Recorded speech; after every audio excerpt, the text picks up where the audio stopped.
जय माता की। आपको हमारे चैनल शर्मा ऑफिशियल भक्ति में स्वागत है। शास्त्रों में अक्षय तृतीया को स्वयं सिद्ध मुहूर्त माना गया है। अक्षय तृतीया के दिन मांगलिक कार्य जैसे विवाह, गृह प्रवेश, व्यापार अथवा उद्योग का आरंभ करना अति शुभ फलदायक होता है। सही मायने में अक्षय तृतीया अपने नाम के अनुरूप शुभ फल प्रदान करती है। अक्षय तृतीया पर सूर्य व चंद्रमा अपनी उच्च राशि में रहते हैं। आइए जानते हैं 25 बातों से अक्षय तृतीया का महत्व। अक्षय तृतीया के विषय में मान्यता है कि इस दिन जो भी काम किया जाता है उसमें बरकत होती है, यानी इस दिन जो भी अच्छा काम करेंगे उसका फल कभी समाप्त नहीं होगा। अगर कोई बुरा काम करेंगे तो उस काम का परिणाम भी कई जन्मों तक पीछा नहीं छोड़ेगा। धरती पर देवताओं ने 24 रूपों में अवतार लिया था। इसमें छठा अवतार भगवान परशुराम का था। पुराणों में उनका जन्म अक्षय तृतीया को हुआ था। इस दिन भगवान विष्णु के चरणों से धरती पर गंगा अवतरित हुई। सतयुग, द्वापर, त्रेता युग के आरंभ में गणना इस दिन से होती है। शास्त्रों की इस मान्यता को वर्तमान में व्यापारिक रूप दे दिया गया है, जिसके कारण अक्षय तृतीया के मूल उद्देश्य से हटकर लोग खरीदारी में लगे रहते हैं। वास्तव में यह वस्तु खरीदने का दिन नहीं है। वस्तु की खरीदारी में आपका संचित धन खर्च होता है। वैशाख के समान कोई मास नहीं है, सतयुग के समान कोई युग नहीं है, वेद के समान कोई शास्त्र नहीं है और गंगा जी के समान कोई तीर्थ नहीं है। उसी तरह अक्षय तृतीया के समान कोई तिथि नहीं है। यह समय अपनी योग्यता को निखारने और अपनी क्षमता को बढ़ाने के लिए उत्तम है। यह मुहूर्त अपने कर्मों को सही दिशा में उत्साहित करने के लिए श्रेष्ठ माना जाता है। शायद यही मुख्य कारण है कि इस काल को दान इत्यादि के लिए सबसे अच्छा माना जाता है। वैशाख मास के शुक्ल पक्ष की तृतीया को आखा तीज के रूप में माना जाता है। भारतीय जनमानस में यह अक्षय तीज के नाम से प्रसिद्ध है।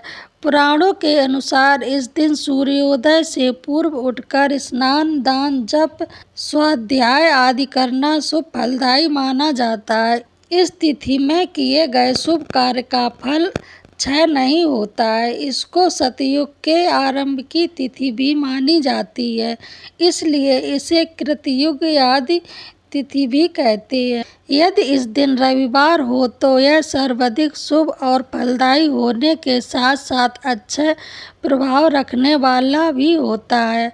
मत्स्य पुराण के अनुसार अक्षय तृतीया के दिन अक्षत, पुष्प, दीप आदि द्वारा भगवान विष्णु की आराधना करने से विष्णु भगवान की विशेष कृपा प्राप्त होती है तथा संतान भी अक्षय बनी रहती है।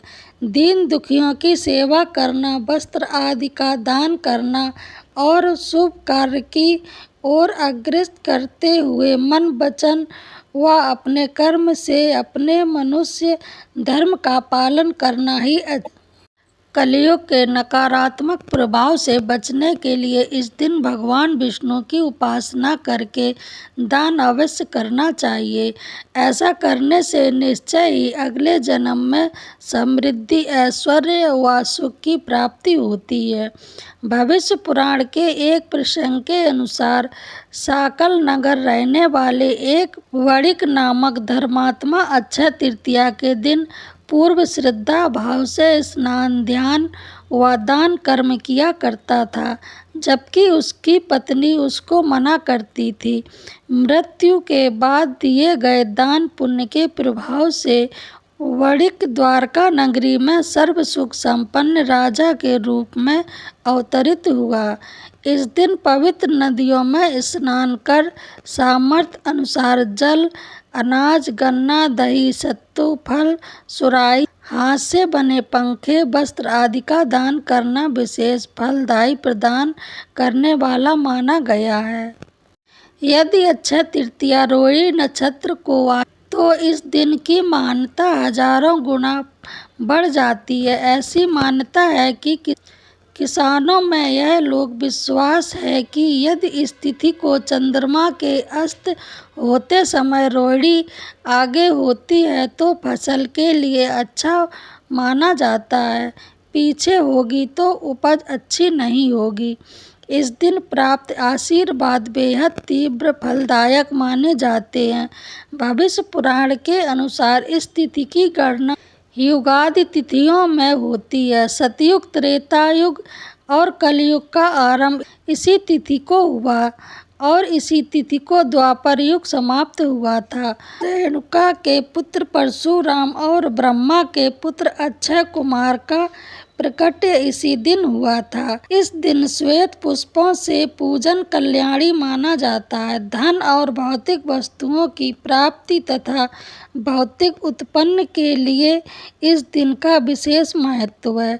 धन प्राप्ति के लिए मंत्र अनुष्ठान, स्वर्ण रजत आभूषण, वस्त्र, वाहन और संपत्ति के क्रय के लिए मान्यताओं ने इस दिन को विशेष बताया और बनाया है कि बिना पंचांग देखे इस दिन को शिष्ट मुहूर्तों में शुमार किया जाता है। दान करने से जाने अनजाने हुए पापों का बोझ हल्का होता है और पुण्य की पूंजी बढ़ती है। अक्षय तृतीया के विषय में कहा गया है कि इस दिन किया गया दान खर्च नहीं होता है, यानी आप जितना दान करते हैं उससे कई गुना आपके अलौकिक कोष में जमा हो जाता है। मृत्यु के बाद जब अन्य लोक में जाना पड़ता है तब उस धन से दिया गया दान विभिन्न रूपों से प्राप्त होता है। पुनर्जन्म लेकर जब धरती पर आते हैं तब भी उस कोष में जमा धन के कारण धरती पर भौतिक सुख एवं वैभव प्राप्त होता है। इस दिन स्वर्ण, भूमि, पंखा, जल, सत्तू, जौ, छाता, वस्त्र कुछ भी दान कर सकते हैं। जौ दान करने से स्वर्ग दान का फल प्राप्त होता है। इस तिथि को चारों धामों में उल्लेखनीय एक धाम भगवान श्री बद्रीनारायण के पट खुलते हैं। अक्षय तृतीया को ही वृंदावन में श्री बिहारी जी के चरणों के दर्शन वर्ष भर में एक बार ही होते हैं। नया वाहन लेना या गृह प्रवेश करना, आभूषण खरीदना इत्यादि जैसे कार्यों के लिए तो लोग इस तिथि का विशेष उपयोग करते हैं। मान्यता है कि यह दिन सभी का जीवन में अच्छे भाग्य और सफलता को लाता है, इसलिए लोग जमीन जायदाद संबंधी कार्य, शेयर मार्केट में निवेश करते हैं। बिजनेस शुरू करने जैसे काम भी लोग इसी दिन करने की चाह रखते हैं। आपको ये जानकारी कैसी लगी कमेंट बॉक्स में ज़रूर बताएं और मेरे चैनल को लाइक, शेयर, कमेंट, सब्सक्राइब ज़रूर करें। जय माता की।